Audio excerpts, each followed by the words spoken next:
Chu, sa dinami-dami ng cleaning or washing product, facial product na ginamit ko sa mukha ko, sabon and all, ito lang palang salicylic acid na skin ever ang makakapagpatuyo ng aking tigyawat sa mukha. Oo, at natigil na yung pagtubo-tubo pa kasi usually nangyayari sa akin, pagtutubuan ako at pagaling natutubuan na naman ako, Chu. Kaya naman hindi na ako nagpatumpik-tumpik pa. Oo, in order ko na rin sa TikTok dahil sa sobrang dami ng reviews and sobrang ganda ng reviews. Syempre, be careful lang kasi baka mamaya ang makuha ninyo ay yung fake. Titingnan nyo muna doon sa TikTok shop para hindi rin na kayo ma-fake yan. Tingnan nyo na itong product dito sa aking basket. Nasa yellow basket ko order mo na kagad yan. Umorder muna ako ng isa.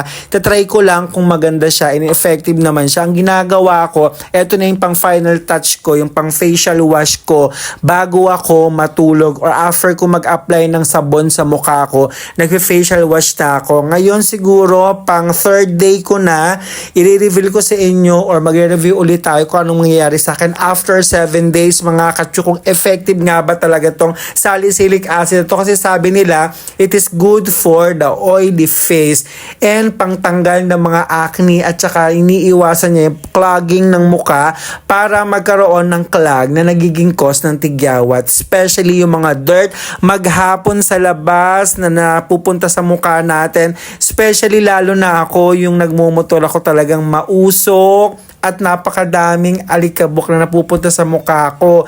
And syempre ko rin alam, baka mamaya pating helmet ko madumi na rin. Kaya naman ito, itinry ko na. Ang sabi dito, scrub mo lang ng about 2 minutes para maging effective tsaka para mag-dry. At ang ginagawa ko, sinasama ko ng leeg ko, pati likod ng leeg ko para magpantay din yung kulay if ever man na mag-lighten yung mukha ko. Syempre, dapat kapantay din yan yung ating leeg, pati yung batok natin.